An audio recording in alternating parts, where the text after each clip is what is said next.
ഒരു അനാവശ്യമായ ഒരു ഇങ്ങനെ ഒരു ചർച്ച നീട്ടിക്കൊണ്ട് പോവാണ്. അത് ചിലപ്പോൾ ഗുഡായിരിക്കും, ചിലപ്പോൾ ബാഡായിരിക്കാം. I don't know. That's all. Thank you. എൻ്റെ പേര് മത്തായി ചാക്കോ എന്നാണ്. മനോരമ വായിച്ചു വളർന്ന ഒരാളാണ് ഞാൻ. ജോസാറിനെ ഇതിന് മുമ്പ് ഒരു പ്രാവശ്യം കണ്ടിട്ടുണ്ട്. ഒരു 15 വർഷമെങ്കിലും മുമ്പായിരിക്കും. ഇവിടെ അമേരിക്ക വെച്ച് തന്നെയാണ് കണ്ടുള്ളത്. 10-15 വർഷമെങ്കിലായി കാണും. അന്ന് നമ്മൾ പരിചയപ്പെട്ടാണ്. സമയം ചുരുക്കത്ത് ഞാൻ ഇന്ത്യ പ്രസ് ക്ലബിനെ അഭിനന്ദിക്കുന്നു. ഇതേപോലെയുള്ള മീഡിയ ലെജൻഡിനെ ഇവിടെ കൊണ്ടുവന്നതിലും ഞങ്ങളോട് സംവാദിക്കാൻ ഉള്ള സമയം തന്നതിലും അനുമോദിക്കുന്നു. Thank you. എൻ്റെ പേര് കെ ജോൺസൺ. ജോസ് പനച്ചപ്പൻ സാറിനെ ഇവിടെ കിട്ടിയത് വളരെ സന്തോഷകരമായ ഒരു കാര്യമാണ്. ഞാൻ എയെക്കുറിച്ചോ കൃത്രിമ ബുദ്ധിയോ നിർബന്ധ ബുദ്ധിയെക്കുറിച്ചോ ഒന്നുമല്ല പറയുന്നത്. പനച്ചപ്പൻ സാറ് ഭാഷാഭൂഷണിയുടെ എഡിറ്റർ ചാർജ്. അതുകൊണ്ട് തന്നെയാണ് ഈ ചോദ്യം ചോദിക്കുന്നത്. മറ്റാരും ചോദിക്കുകയില്ല, ചോദിച്ചിട്ടുണ്ടാവില്ല. കെ.ആർ. ടോണിയുടെ ജിജിയുടെ എന്നൊരു കവിത വന്നിരുന്നു. ഭാഷാഭൂഷണിയെയും ജിജിയെയും കെ.ആർ. ടോണിയും ഒക്കെ ഉരുട്ടിമറിച്ചൊരു കവിത. അത് എങ്ങനെയാണ് എഡിറ്റോറിയൽ ഡെസ്കിൽ നിന്ന് അത് മനഃപൂർവ്വമാണോ പ്രസിദ്ധീകരിച്ചത്, അതോ അറിയാതെ പ്രസിദ്ധീകരിച്ചത്? ആ കവിത ചൊല്ലണമെങ്കിൽ ആ കെ.ആർ. ടോണി അതിന്റെ പേരിൽ എൻ്റെ കൂടെ പിണങ്ങിച്ചു. ഒരു ചോദ്യം ചോദിച്ചു, എന്നെ ഫ്രണ്ട് ലിസ്റ്റ് ഇരുത്താട്ടി പറഞ്ഞു. Thank you. എൻ്റെ പേര് അലക്സ് എബ്രഹാം. ഞാൻ ജോസാറിനെ കാണാൻ കഴിഞ്ഞതിലുള്ള സന്തോഷം അറിയിക്കുന്നു. ഈ നമ്മൾ അതിനെപ്പറ്റി ഒത്തിരി ആൻസൈറ്റി വേണ്ട, അത് ഒത്തിരി ഹെൽപ്ഫുള്ളാണ്. എനിക്കൊരു വലിയ ഉപകാരം ഉണ്ടായി. കാരണം ഞാൻ വെക്കേഷൻ കഴിഞ്ഞ് വന്നിട്ട് എനിക്ക് 100 CE അവേഴ്സ് ലൈസൻസ് പുതുക്കാൻ വേണ്ടി, ഞാനൊരു മെഡിക്കൽ FMD ആണ്. അപ്പോൾ ഒരു 110 അവേഴ്സ് വേണമായിരുന്നു. 110 അവേഴ്സ് CE റിന്യൂ ചെയ്യാൻ എനിക്കുള്ള ടൈം ഇല്ലായിരുന്നു. ഒരാഴ്ച മാത്രമേ ഉള്ളായിരുന്നു. അപ്പോൾ ഞാനിങ്ങനെ വണ്ടറടിച്ച് ഓരോ ക്വസ്റ്റ്യനും ചെയ്തുകൊണ്ടിരിക്കുമായിരുന്നു, ഓരോ എഡ്യൂക്കേഷൻ്റെ ഓരോന്നും. അപ്പോഴാ മോള് പറഞ്ഞു, daddy do this chat GPT.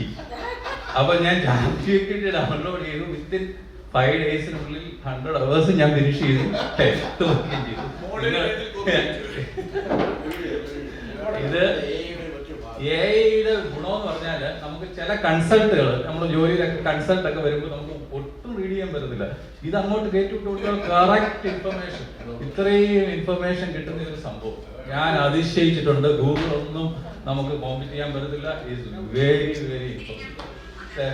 എല്ലാ നോളജും കറക്റ്റായിട്ട് ഇത്രയും ഡീറ്റെയിൽഡ് ആയിട്ട് കിട്ടുന്ന സംഭവമാണ്. ഞാനിപ്പോൾ ഒരാഴ്ച കൊണ്ടാണ് യൂസ് ചെയ്തത്. It is very helpful for me. So very chat GPT is very good. എല്ലാ ഇൻഫർമേഷനും ഉണ്ട്. പിന്നെ രണ്ടാമത്തെ കാര്യം, ഞാൻ നാട്ടില് മനോരമ പത്രം ഇങ്ങനെ വന്ന് വായിക്കുന്ന, പണ്ട് പത്രം വരുന്ന ഇത്, ഇപ്പൊ ഞങ്ങള് ജോലിയിലെ പെട്ടെന്ന് ഈ മൊബൈലിലാണ് നോക്കുന്നത്. അപ്പോൾ പ്രൈം ന്യൂസ് ഒക്കെ വരുമ്പോൾ പകുതി ഇപ്പം വായിക്കാൻ പറ്റും. പണ്ടത്തെ കാണാൻ ഫുള്ള് വായിക്കാൻ പറ്റത്തില്ല. പിന്നെ ഉടനെ സബ്സ്ക്രൈബ് ചെയ്യാൻ ക്രെഡിറ്റ് കാർഡ്. പണ്ടാണെങ്കിൽ പ്രൈം ന്യൂസ് മൊത്തം നമുക്ക് വായിക്കാൻ പറ്റും. പിന്നെ രണ്ടാമത്തെ കാര്യം എന്ന് പറഞ്ഞാൽ, നമ്മുടെ ഡിജിറ്റൽ മീഡിയ ഇങ്ങനെ വളരെയധികം മുന്നോട്ട് പോയ സ്ഥിതിക്ക് നമ്മുടെ പ്രൈം ന്യൂസസിനെല്ലാം പെട്ടെന്ന് കാണുന്ന ആ ഡിജിറ്റൽ മീഡിയയിലാണ് ആൾക്കാരുടെ ഫോക്കസ് പെട്ടെന്ന്. കാരണം റിയൽ അല്ലായിരിക്കും, പക്ഷേ ഡിജിറ്റൽ മീഡിയ നമ്മൾ ഈ ഫേസ്ബുക്കിൽ ചെയ്തോണാണ്. നമ്മൾ ഫോട്ടോ ഇടുന്നു, മറ്റുള്ളവർ വിചാരിക്കും ഇത് സംതിങ് ആണ്. ഇതാണ് നമ്മുടെ ഈ മോഡേൺ യുഗത്തിലെ സെയിം തിങ് പത്രക്കാരൻ ഒരു തരത്തിൽ യൂസ് ചെയ്യുന്നത്. രണ്ടാമത്തെ കാര്യം, ഈ ഗ്ലോബൽ ടെററിസം നമ്മുടെ രാജ്യങ്ങളുടെ വളർച്ചയ്ക്ക് ഏറ്റവും വലിയ നമ്മളെല്ലാം മുന്നോട്ട് പോയിക്കൊണ്ടിരിക്കുകയാണ്. ഈ ഗ്ലോബൽ ടെററിസം ഇപ്പം തന്നെ ഇന്ത്യയിലുണ്ടായ സംഭവങ്ങൾ നമുക്കറിയാം.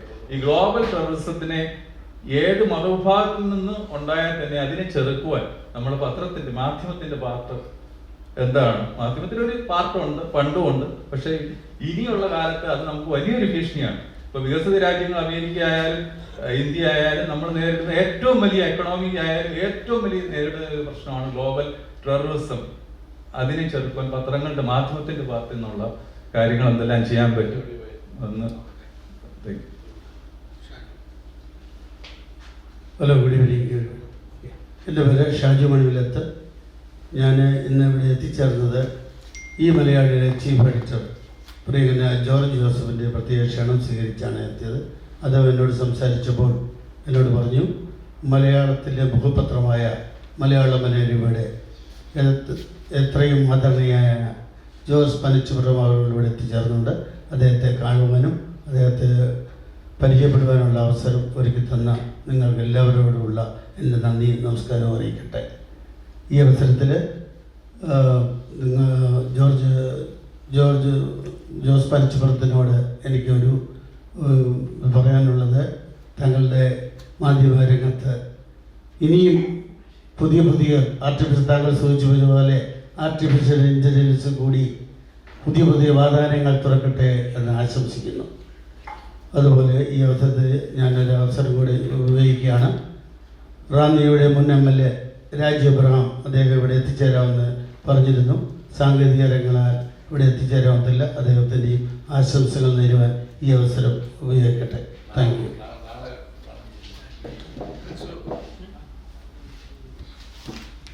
ജോസാറ് പഴയ കാലത്തോടെയുള്ള പരിചയമാണ്.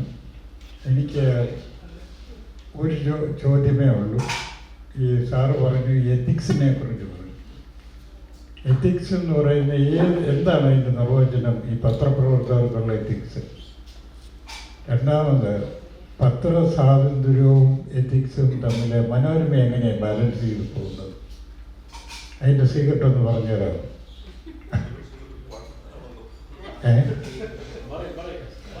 സാറേ, ഒറ്റ കാര്യമുള്ളൂ, വേറെ ഒന്നും പറയുന്നില്ല. സാറേ, ഞാൻ എയെ പറ്റിയല്ല ചോദിക്കുന്നത്. നമുക്കറിയാമല്ലോ, നമ്മുടെ അൽ മുക്താദുർ ജുവലറി അവിടെ എന്തുമാത്രം പരസ്യം മനോരമയ്ക്കും എല്ലാ പ്രസ്ഥാനവും കൊടുത്ത, TV എല്ലായിടത്തും കൊടുത്ത, എന്നിട്ട് അവർക്കൊരു തട്ടുകേട് വന്നു കഴിഞ്ഞാൽ ആ ന്യൂസേ ഇല്ല. I know the answer, but I won't ask you since you are here, that is my question to you. നമ്മുടെ ചോദ്യങ്ങളൊക്കെ കഴിഞ്ഞു. ഇനിയും ഏറ്റവും അതിൻ്റെ എല്ലാം സംഗ്രഹിച്ചുള്ള മറുപടി ജോസാറ് നൽകുന്നതായി. നമുക്ക് സമയം വളരെ വൈകിയതുകൊണ്ട് ഞാൻ ഈ പോയിന്റ്സോടെ എഴുതി വെച്ചത് വളരെ ചുരുക്കത്തിൽ അത് പറഞ്ഞ് അവസാനിപ്പിക്കാമെന്ന് ഞാൻ വിചാരിക്കുന്നു. ഈ നമ്മളിപ്പോൾ ഈ പ്രിന്റിനെ നമ്മൾ കാണുന്നത് മറ്റ് സോഷ്യൽ മീഡിയ വന്നു, ഡിജിറ്റൽ മീഡിയ എന്ന് ജനറലായിട്ട് പറയാം. ഇതെല്ലാം വന്നപ്പോഴും ഈ വിശ്വാസ്യതയുടെ കാര്യത്തിൽ ക്രെഡിബിലിറ്റി, താജൊക്കെ അതാണ് പറഞ്ഞത്. ഈ ക്രെഡിബിലിറ്റി എന്ന് പറയുന്നത് വാസ്തവത്തിൽ ഇപ്പോഴും പ്രിന്റിനാണ്. നമുക്കെല്ലാം അറിയാം. ഇപ്പം നമ്മളൊക്കെ എല്ലാ ദിവസവും നേരിടുന്ന ചില കൗതുകങ്ങൾ പറയാം. ഇപ്പോൾ രാത്രിയാകുമ്പോൾ നമുക്ക് കോൾസ് വരുന്നു. TV-യിൽ ഇങ്ങനെ സ്ക്രോൾ ചെയ്തു, നാളെ ആലപ്പുഴ ജില്ലയിൽ അവധിയാണെന്ന് നേരാണോ എന്ന് നമ്മളോട് ചോദിക്കാം. കാരണം TV സ്ക്രോൾ ചെയ്താലും ജനത്തിന് വിശ്വാസമില്ല. ജനത്തിന് അപ്പം നമ്മൾ പറയുന്നു അത് ശരിയാണ്, നാളെ ആലപ്പുഴ എഡിഷനിൽ 1 മെയ് തന്നെ കാണുമെന്ന് പറഞ്ഞാൽ അവർക്ക് സമാധാനമായി. കാരണം ആ ക്രെഡിബിലിറ്റി ഇപ്പോഴും സൂക്ഷിക്കാൻ നമുക്ക് തീർച്ചയായും നമുക്ക് ഏതായാലും കഴിയുന്നുണ്ട്. അതുകൊണ്ടാണല്ലോ ഇത്രയും വർഷമായിട്ടും ഈ പത്രം ഇങ്ങനെ നിൽക്കുന്നത്.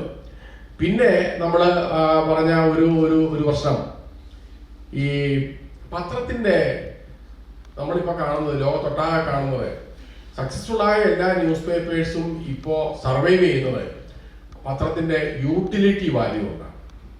കാരണം വാർത്ത അറിയാൻ നമുക്ക് ഒരുപാട് അവന്യൂസ് ഇപ്പോൾ ഉണ്ട്. കാരണം ഇപ്പം സോഷ്യൽ മീഡിയ വഴി അറിയാം. അത് എത്രത്തോളം ശരിയാണെന്നുള്ള കാര്യം നമ്മൾ ക്രെഡിബിലിറ്റിയുടെ കാര്യം പറഞ്ഞു. അല്ലെങ്കിൽ ഡിജിറ്റൽ മീഡിയ പലതരത്തിലുണ്ട്, അല്ലെങ്കിൽ TV ഉണ്ട്. ഇതെല്ലാം ഡിജിറ്റൽ ആണെന്ന് പറയാം. അപ്പോൾ ഇതിലൊക്കെ വരുന്നതിനൊക്കെ ഉപരിയായിട്ട് നമ്മൾ ഈ പ്രിന്റിൽ വരുന്നത് ആണ് അതിനൊരു യൂട്ടിലിറ്റി ഉണ്ട്. ഇപ്പോൾ ഇവിടെ നമ്മൾ ആരോ പരാമർശിച്ചല്ലോ. ഇപ്പം ഫോർ എക്സാമ്പിൾ മനോരമ ഇപ്പോൾ കുട്ടികൾക്ക് വേണ്ടി പഠിപ്പുര എന്നൊരു പേജ് കുറേ നാളുകളായി, കുറേ വർഷങ്ങളായി. അപ്പോൾ അത് ക്ലാസ് റൂമുകളിലെ അധ്യാപകർ തന്നെ കുട്ടികളോട് പഠിപ്പുര വായിച്ചിട്ട് വരണം എന്ന് പറയുന്ന ഒരവസ്ഥയുണ്ട്. കാരണം അവരുടെ, നമ്മൾ നേരത്തെ പറഞ്ഞില്ലേ, AI എങ്ങനെ നമ്മുടെ സൗകര്യത്തിന് ഉപയോഗിക്കാം എന്ന് പറഞ്ഞതുപോലെ തന്നെയാണ് ഈ ഒരു പേജ് എങ്ങനെ ആ കുട്ടികളുടെ വിദ്യാഭ്യാസത്തെ എങ്ങനെ അസിസ്റ്റ് ചെയ്യുന്നു എന്നുള്ളതാണ് അതിനകത്ത് നമ്മൾ കണ്ടിട്ടുള്ള അതിൻ്റെ യൂട്ടിലിറ്റി ആസ്പെക്ട്.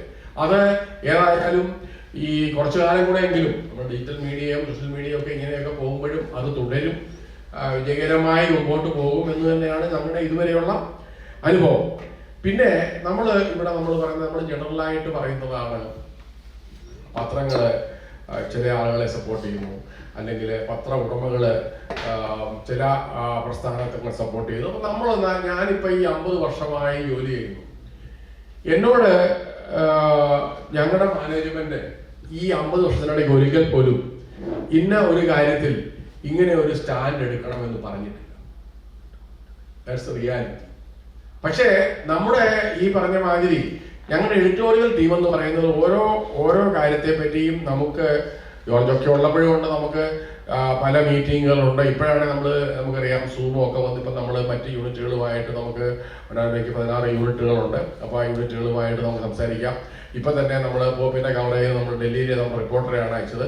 അപ്പം അദ്ദേഹവുമായിട്ട് നമ്മൾ എന്തൊക്കെയാണ് നമ്മൾ ഇന്ന് കവർ ചെയ്യേണ്ടത് നമ്മൾ അദ്ദേഹവുമായിട്ട് നമ്മൾ ഒത്തിക്കാരിൽ സുമൻ സംസാരിച്ചിട്ടാണ് നമ്മൾ വെറുതെ ആ റിപ്പോർട്ടർ തൊള്ളനിലയ്ക്ക് റിപ്പോർട്ട് എഴുതി അയക്കുക പോലും അല്ല. കാരണം അത്രയേറെ നമ്മൾ നെറ്റ്വർക്ക്ഡ് ആണെന്ന് പറയാം. കാരണം ഓരോ കാര്യത്തിലും നമ്മൾ എങ്ങനെയായിരിക്കണം, കാരണം നമുക്ക് നമ്മുടെ വായനക്കാരെ അറിയാം. അപ്പോൾ നമുക്ക് നമ്മുടെ കവറേജ് എങ്ങനെയായിരിക്കണം, മറ്റുള്ളവരെക്കാൾ മെച്ചപ്പെട്ട കവറേജ് ആയിരിക്കണം എന്നൊക്കെയുള്ള കാര്യങ്ങളുണ്ടല്ലോ. അപ്പോൾ അതിന് നമ്മുടെ ഈ ഒരു കാലം അതൊക്കെ ടെക്നോളജി നമ്മളെ എയ്ഡ് ചെയ്യുന്നുണ്ടല്ലേ. നമുക്ക് മുമ്പ് സൂം ഇല്ല, പണ്ട് നമ്മൾ ഫിസിക്കലി നമ്മൾ മീറ്റിംഗ് നടത്തണം. ഇപ്പൊ നമുക്കറിയാം നമുക്ക് മറ്റേ ഇതുപോലെയുള്ള സൂം പോലുള്ള പ്ലാറ്റ്ഫോംസ് ഉണ്ട്. അപ്പൊ ടെക്നോളജി നമ്മളെ എയ്ഡ് ചെയ്യുകയാണ്. അപ്പൊ അതുപോലെ തന്നെയാണ് ഈ പറയുന്ന AI-യും നമ്മളെ എയ്ഡ് ചെയ്യും, അസിസ്റ്റ് ചെയ്യും. പക്ഷെ ഈ എത്തിക്കൽ എന്ന് നമ്മൾ ആ വാക്കിനെ പറ്റി ഇവിടെ നമ്മൾ ചർച്ച ചെയ്തു. അപ്പൊ എത്തിക്കൽ എന്ന് പറഞ്ഞാല് അത് സെൻസർഷിപ്പ് അല്ല. നമുക്കറിയാം ഇപ്പോഴും നമ്മൾ എത്തിക്കൽ ജേർണലിസമാണ് നമ്മൾ നടത്തുന്നത്. ഞാനൊരു ചെറിയ ഉദാഹരണം പറഞ്ഞാൽ ഇപ്പൊ നമ്മൾ പറയാറില്ല ചില കാര്യങ്ങൾ പത്രത്തിൽ നിങ്ങൾ എന്തുകൊണ്ടാണ് കൊടുക്കുന്നില്ല എന്ന് ചോദിക്കും. ഇപ്പോൾ ഒരു ഉദാഹരണം പറയാം. ഇപ്പോൾ ഒരു 15 വയസ്സുള്ള ഒരു പെൺകുട്ടി സൂയിസൈഡ് ചെയ്യുന്നു വിചാരിക്കാം. അപ്പോൾ നമുക്കറിയാം നമുക്ക് നമ്മുടെ അവിടുത്തെ മനോരമയുടെ ഏജന്റ് മുതൽ പ്രാദേശിക ലേഖകൻ മുതൽ ജില്ലാ ലേഖകൻ വരെ അറിയാം. നമ്മൾ ഹോസ്പിറ്റലിൽ ചെക്ക് ചെയ്തു, പോലീസ് ചെക്ക് ചെയ്തു. അപ്പോൾ പോലീസും പറഞ്ഞു ഓക്കെ സൂയിസൈഡ് ആണെന്ന് പറഞ്ഞു. പക്ഷെ അപ്പോൾ നമ്മളോട് ആ വീട്ടുകാർ പറയുകയാണ് നിങ്ങൾ ദയവ് ചെയ്ത് പെൺകുട്ടി സൂയിസൈഡ് ചെയ്തൊന്ന് കൊടുക്കരുത്. അപ്പം നമുക്കറിയാം, നമുക്കൊക്കെ അറിയാം, നമുക്ക് 100% അറിയാം അത് സൂയിസൈഡ് ആണ്. പക്ഷേ അവിടെയാണ് നമ്മൾ എത്തിക്കൽ ജേർണലിസം ഉപയോഗിക്കുന്നത്. നമ്മൾ തീരുമാനിക്കുന്നു നമ്മുടെ ഒരു വായനക്കാരായ കുടുംബം എന്നുള്ളത് മാത്രമല്ല, നമുക്കറിയാമല്ലോ നമ്മുടെ സൊസൈറ്റിയിലെ ഒരു 15 വയസ്സുള്ള പെൺകുട്ടി സൂയിസൈഡ് ചെയ്താൽ ആ കുടുംബത്തിന് അവർക്കുണ്ടാകുന്ന ഹൃദയവേദന അല്ലെങ്കിൽ സമൂഹത്തിൽ അവർക്കുണ്ടാകുന്ന ഒരു അവസ്ഥ ഇതൊക്കെ അറിയാമല്ലോ. അപ്പം നമ്മൾ തീരുമാനിക്കുന്നു ഇത് in the interest of ethics നമ്മൾ തീരുമാനിക്കുന്നു ഓക്കെ ആ വാർത്ത വെറും ചരമ വാർത്തയായിട്ട് കൊടുത്താൽ മതി. അത് ഇന്നില്ല ഞങ്ങളുടെ ചർച്ചകളിൽ അത് ഒരിക്കലും അതൊരു ഒരു വായനക്കാർക്ക് സത്യം അറിയാനുള്ള അവകാശം നിഷേധിക്കുകയാണെന്ന് നമ്മൾ വിചാരിച്ചിട്ടില്ല. കാരണം നമുക്ക് സത്യം അറിയാനുള്ള വായനക്കാരുടെ കാഴ്ചപ്പാടി നോക്കുമ്പോൾ നമ്മൾ ആലോചിച്ച് നോക്കിയേ, നമ്മുടെ നാട്ടിൻപുറത്തുള്ള നമ്മൾ അറിയുന്ന നമ്മുടെ അയലോകത്തുള്ള ഒരു പെൺകുട്ടി ആത്മഹത്യ ചെയ്തു എന്ന് അച്ചടിച്ച് വന്നതുകൊണ്ട് പ്രത്യേകിച്ചും ഈ നമ്മുടെ വായനക്കാരന് അറിയാനുള്ള അവകാശത്തെ അത് എൻഹാൻസ് ചെയ്യുന്നുണ്ടോ? ഇല്ലെന്നാണ് ഞങ്ങൾ വിശ്വസിക്കുന്നത്. അതാണ് നമ്മൾ പറയുന്ന പറഞ്ഞില്ലെങ്കിൽ ചിലപ്പം പറഞ്ഞില്ലെങ്കിൽ ഞങ്ങൾക്കൊരു നയമുണ്ട്. നമുക്ക് ചില എഡിറ്റോറിയൽ നയങ്ങളുണ്ട്. ഉദാഹരണത്തിന് നമ്മൾ വീട്ടുകാർ ആവശ്യപ്പെട്ടാൽ നമ്മൾ സൂയിസൈഡ് കൊടുക്കുകയില്ല. പിന്നെ നമ്മൾ പ്രത്യേകിച്ചും ചെയ്യുന്ന ഒരു കാര്യമുണ്ട്. ഇപ്പോൾ പരീക്ഷ തോറ്റതിൻ്റെ പേരിൽ പേരൻസ് വഴക്ക് പറഞ്ഞതിൻ്റെ പേരിൽ കുട്ടികൾ സൂയിസൈഡ് ചെയ്യും. അപ്പം നമ്മൾ ആസ് എ പോളിസി തീരുമാനിച്ചിട്ടുണ്ട് അങ്ങനെയുള്ള സൂയിസൈഡ് ഒന്നും നമ്മൾ കൊടുക്കേണ്ടതില്ല. കാരണം നമുക്കറിയാം നമ്മുടെ അത്തരം ഒരു വാർത്ത വരുമ്പോൾ വീണ്ടും പരീക്ഷ തോറ്റുപോയാലുള്ള ഒരു ഔട്ട്ലെറ്റ് പിന്നെ എന്താണുള്ളത്? സൂയിസൈഡ് ആണെന്നുള്ള ഒരു ചിന്ത നമ്മുടെ കുട്ടികളിൽ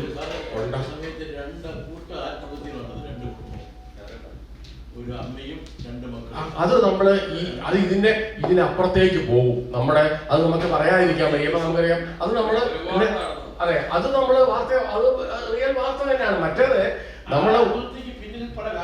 അതുണ്ടാവുമായിരിക്കും. പക്ഷെ നമ്മൾ പറയുന്നത് ഈ ഒരു ഇൻഡിവിജ്വലിന്റെ ഒരു നിസ്സഹായാവസ്ഥയിലുള്ള ഒരു സൂയിസൈഡും ഇതും വ്യത്യാസമുണ്ട് അല്ലേ? മറ്റു വ്യത്യാസമാണ്. അവിടെ എത്തിക്സ് അല്ല, അവിടെ നമ്മള് സൊസൈറ്റിക്ക് അത് അറിയേണ്ട കാര്യമുണ്ട്. അതാണ് നമ്മൾ അതിനെപ്പറ്റി. അപ്പം ഈ എത്തിക്കൽ AI എന്ന് പറഞ്ഞതും സെൻസർഷിപ്പ് ആകും എന്ന് നമുക്ക് വിശ്വാസമില്ല.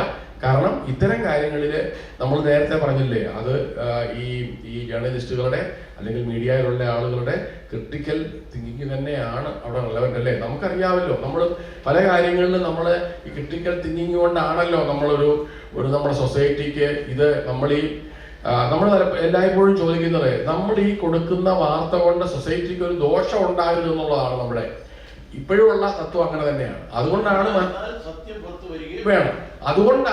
അതുകൊണ്ടാണല്ലോ ഇത്രയും വർഷം മനോരമ ഇവിടെ നിലനിന്ന് പോകുന്നത്, അല്ലെങ്കിൽ ഇതിനു മുമ്പ് കൂട്ടിപ്പോയേ. അപ്പം നമ്മള് സെൻസേഷൻ എന്ന് പറയുന്നത് അത് വളരെ സബ്ജക്റ്റീവായ ഒരു കാര്യമാണ്. ഇപ്പൊ ഇവിടെ നമ്മൾ പറഞ്ഞില്ലേ, ഇപ്പൊ നമ്മൾ പറഞ്ഞു ഇവിടെ ഇപ്പൊ കോട്ടയത്തിനടുത്ത് ഒരു സ്ത്രീയും അവർ 2 കുഞ്ഞുങ്ങളെ കൊണ്ട് ട്രെയിനിന് മുമ്പിൽ പോയി ചാടി മരിച്ചു.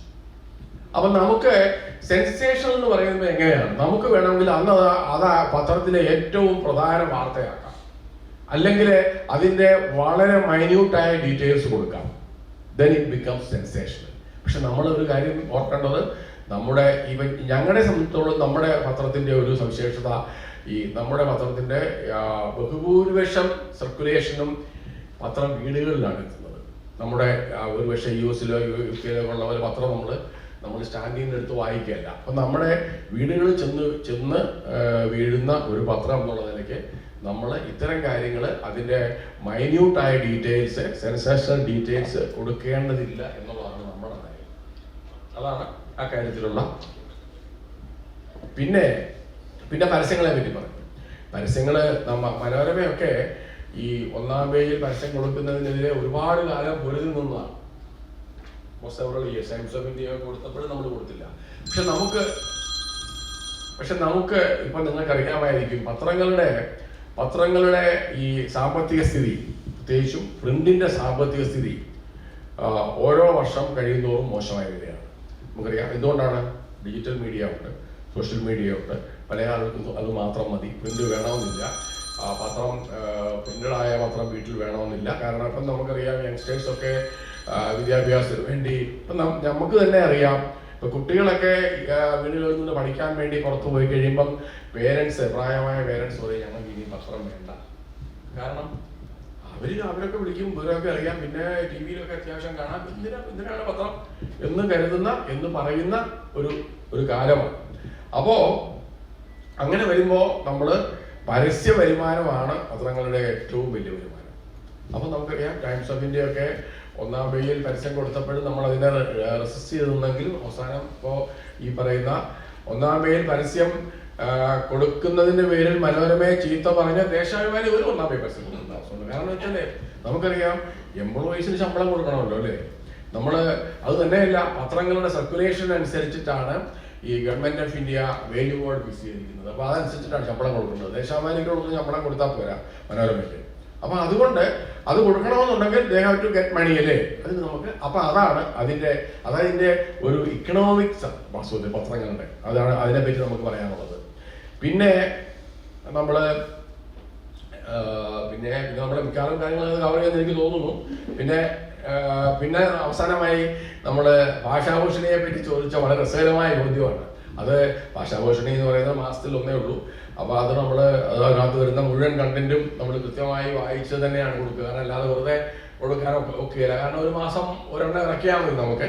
അതില് ഈ കവിത ചർച്ചയാകട്ടെ എന്ന് വിചാരിച്ച് തന്നെയാണ് നമ്മൾ കൊടുത്തത്. കാരണം ഒരാള് അറിയപ്പെടുന്ന ഒരു കവി, അദ്ദേഹം കോളേജ് പ്രൊഫസറാണ്, കെ.ആർ. ടോണി.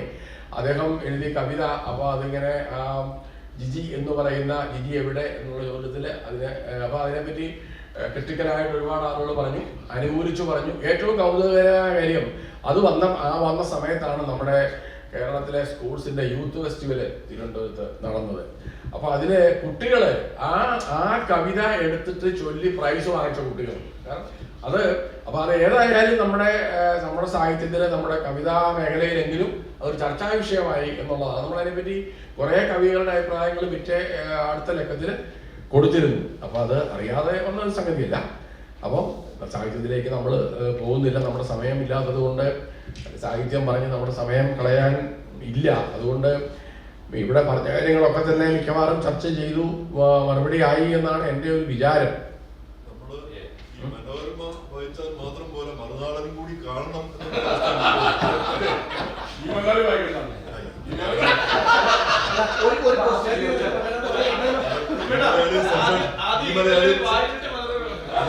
അതേ ക്വസ്റ്റ്യനിലേക്ക് നമ്മൾ പോകല്ലേ.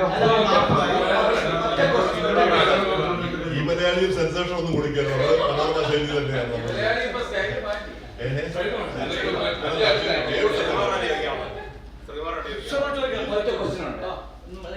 ഇപ്പൊ പത്രങ്ങൾ എന്തിനാ സോഷ്യൽ മീഡിയയെ പിന്തുടരുന്നത്? പണ്ടൊക്കെ ആർക്കെങ്കിലും ഒരു അഭിപ്രായം ഉണ്ടെങ്കിൽ അതൊരു മീഡിയയ്ക്ക് ഒരു നോട്ടിലേക്ക് കൊടുക്കും. ഇന്നിപ്പം സോഷ്യൽ മീഡിയയിൽ വൈറലാവുന്ന സംഗതികൾ പത്രങ്ങൾ എടുത്ത് പബ്ലിഷ് ചെയ്യുമ്പോൾ അത് പത്രങ്ങളുടെ ഒരു സൗജന്യമായ അവസ്ഥയിലേക്ക് കാണിക്കുന്നത്. നമ്മള് ലോകത്തിന്റെ സ്ഥിതിയെ പറ്റി നമ്മളിപ്പോ ഇന്റർനെറ്റിന്റെ കാര്യമോടെ രണ്ടുപേരും പറഞ്ഞല്ലോ. അപ്പൊ ആലോചിച്ച് നോക്കിയേ, ഇപ്പൊ നമ്മളിപ്പം റേഡിയോ കേൾക്കുക, ആകാശവാണി കേൾക്കുമ്പോൾ നമ്മൾ എന്താ പറയുന്നത്? നമ്മൾ പറയുന്നത് ഇന്ന് ട്രംപ് ഇവിടെ പറഞ്ഞതിനുള്ള മറുപടി മോദി എക്സിൽ കുറിച്ചു എന്നാണ് പറയുന്നത്. അല്ലാതെ വേറെ ഒരിടത്തുമല്ല അദ്ദേഹം കുറിക്കുന്നത്. അദ്ദേഹം ഒരു പ്രഖ്യാപനം നടത്തുന്നില്ല, അദ്ദേഹം എക്സിൽ കുറിച്ചു എന്നാണ് നമ്മുടെ മീഡിയയിൽ വരുന്നത്. അപ്പം എക്സിൽ കുറിച്ചു എന്ന് പ്രധാനമന്ത്രി എക്സിൽ കുറിക്കുമ്പോൾ നമുക്ക് സോഷ്യൽ മീഡിയയെ കുറിച്ചെന്നെങ്കിലും പറയണ്ടേ? അല്ലാതെ നമ്മൾ എവിടെ കുറിച്ചെന്ന് പറയും? അല്ല, അങ്ങനെ ആയിപ്പോയി സൊസൈറ്റി, അങ്ങനെ ആയിപ്പോയി. പണ്ടാണെങ്കില് നമുക്കറിയാം, പണ്ടാണെങ്കില് ഇപ്പൊ ഒരു സിനിമാ നടൻ ഒരു വിഷയം ഉണ്ടെങ്കിൽ അദ്ദേഹം എന്താ ചെയ്യുക? ഒരു പ്രസ്താവന, അത്രയല്ലേ ഉള്ളൂ. ഇപ്പൊ അദ്ദേഹത്തിന് പ്രസ്താവന ഇറക്കണ്ട, ആരെ ഫേസ് ചെയ്യണ്ട, അദ്ദേഹം ഒരു സോഷ്യൽ മീഡിയയിൽ നോട്ടിട്ടാൽ മതി.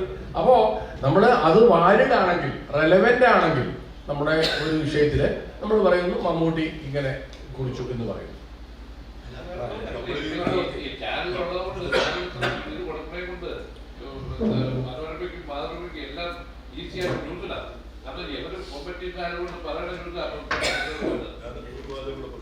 നമ്മൾ വിചാരിക്കും ഇന്ത്യയിലാണ് ഇന്ത്യയിൽ പ്രസ് ഫീഡ് കുറവും അമേരിക്കയിൽ കൂടുതലുമാണെന്നുള്ളൊരു ധാരണ ഉണ്ടാവും. സത്യം പറഞ്ഞാൽ ഞാൻ രണ്ടിടത്തും പത്രപ്രവർത്തനം മാത്രം നടത്തിയിട്ടുള്ളതാണ്. ഇന്ത്യയിൽ എനിക്ക് എന്തെഴുതാനും ഒരു പേടിയില്ല. അമേരിക്കയിൽ ഓരോ വാക്കും, പ്രത്യേകിച്ച് ഇംഗ്ലീഷിൽ, അത് പിന്നെ ആരും പിന്നെ വായിക്കുന്നില്ലാത്തതുകൊണ്ട് ഓരോ വാക്കും ശ്രദ്ധിച്ച് മാത്രമാണ് എഴുതുന്നത്. ഈ ഓരോ വാക്കിന്റെ പേരിൽ കോടതി കയറിയ കേസിന്റെ കുറെ നടക്കുകയും ചെയ്തിട്ടുള്ള അനുഭവങ്ങൾ ഉണ്ടായിട്ടുണ്ട്.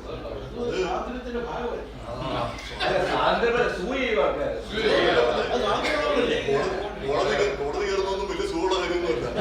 അതെ, നമ്മള് സംസാരിക്കുകയാണെങ്കിൽ വളരെ ഇൻട്രസ്റ്റിംഗ് സബ്ജക്റ്റ് ആണ്. നമ്മൾ മുന്നോട്ട് പോയിക്കൊണ്ടേയിരിക്കും. കാരണം നമ്മൾ ലേറ്റായിട്ടാണ് തുടങ്ങിയത്.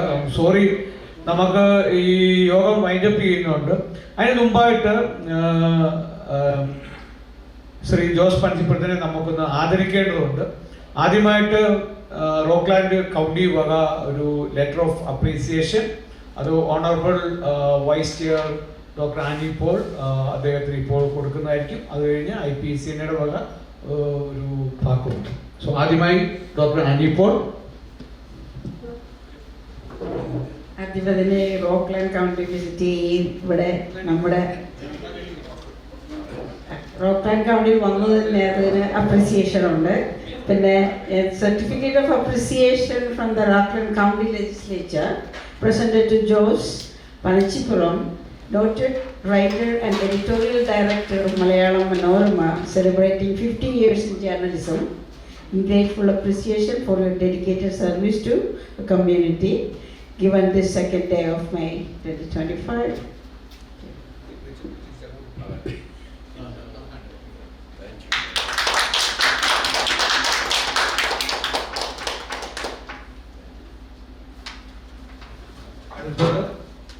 India press club of north അമേരിക്കയുടെ ന്യൂയോർക്ക് ചാപ്റ്റർ വക ഒരു പ്ലാക്കാണ്. അത് സമ്മാനിക്കുന്നതിനായിട്ട് താജ് നമുക്ക് എല്ലാവർക്കും കൊടുക്കാം. അത് chapter president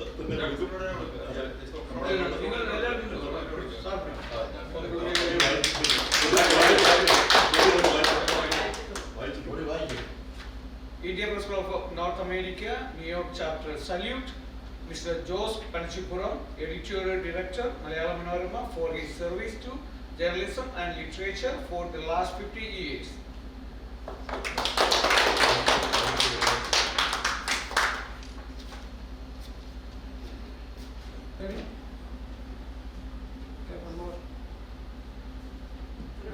Thank you. Vote of താങ്ക്സിനായിട്ട് ഞാൻ വിനു തോമസിനെ ക്ഷണിക്കുന്നു. വിനു നമ്മുടെ പ്രസ് ക്ലബ് ന്യൂയോർക്ക് ചാപ്റ്ററിന്റെ ട്രഷറാണ്. ജോസ് പനച്ചിപ്പുറത്തിനും നമ്മുടെ ഇവിടെ വന്നു ചേർന്ന എല്ലാവർക്കും ഈ ഒരു പ്രോഗ്രാം ഇത്രയും നല്ല രീതിയിൽ കൊണ്ടുപോകാൻ സാധിച്ചതിൽ വളരെ നന്ദി അറിയിക്കുന്നു. പ്രസ് ക്ലബിന്റെ പ്രത്യേക നന്ദി അറിയിക്കുന്നു.